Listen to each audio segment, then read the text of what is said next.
They told you to tone it down, to soften your voice, to shrink your presence. And for years, you believed that your depth was a burden, that your intensity made people leave, that your emotions were too much. So you learned how to apologize for your truth. You laughed quieter. You cried in secret. You edited your joy, your pain, your passion, just to be accepted by people who were never capable of holding you. But here's the truth they never told you. You weren't too much. They were too limited. Your fire only felt overwhelming to those still living in the dark. Your sensitivity only felt chaotic to those who never learned to feel. And your passion only looked loud to people who've only ever whispered. You were never broken. You were just surrounded by people who made comfort out of your silence. And now you confuse rejection with being too big. But what if you were just placed in rooms too small? What if your intensity was a gift, a mirror that terrified those not ready to face their own truth? You don't need to dim your light for people who wear sunglasses in the sun. You don't need to fracture your soul just to fit into someone else's mold. Your power is not a threat. It's a filter. It removes the ones who are never meant to stay. And the day you stop apologizing for who you are is the day you finally meet the ones who've been looking for you all along. Not to tame you, but to run with you, fire and all. But wait, there is another important thing you should know. You replaced love with performance. They didn't teach you love. They taught you how to earn it.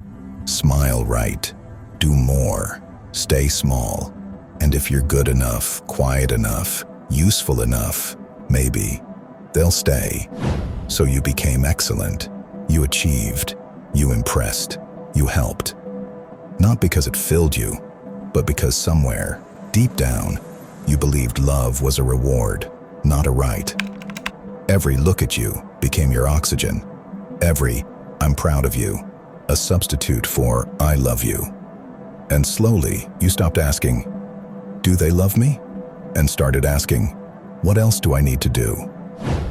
You were never resting, only rehearsing. You performed connection. You performed joy. You performed being okay. Because being chosen felt safer than being seen. But performance has a price. And yours was authenticity. You forgot how to be without doing, how to feel without editing, how to exist without impressing. Now when someone offers real care, you flinch. Not because you don't want it, but because you don't know how to receive it without feeling like you owe them something. Love doesn't require perfection. It requires presence. And you were always enough, even when you weren't impressive, even when you were messy, even when you didn't earn a single thing. You didn't replace love with performance because you're broken. You did it because no one showed you another way. But now, you get to unlearn. You get to love, not just be useful, and be loved, not just admired. And the another thing, stillness didn't bore you. It exposed you. You said you hate boredom. That silence makes you restless. That doing nothing feels like a waste. But what if stillness never bored you? What if it simply revealed the parts of you you've spent your life avoiding?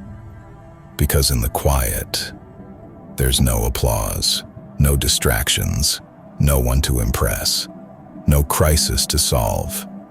Just you, and whatever you've been hiding beneath the noise.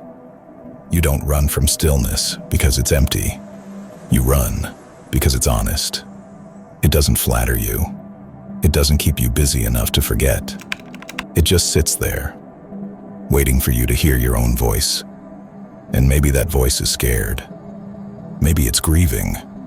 Maybe it's angry or tired or lost. But as long as you keep moving, you never have to listen. The world taught you that motion equals worth. That stillness is laziness. That silence is weakness. But what if stillness is strength? What if it's the only place where you can finally meet the parts of you that don't need to perform? Healing doesn't always look like action.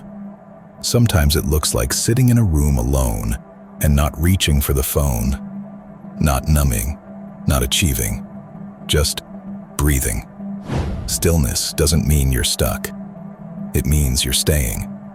And staying is where the truth finds you. If silence scares you, you're not lost. You're getting closer. Because in the stillness, the masks fall off. And what remains is the self that doesn't need to be louder to be real.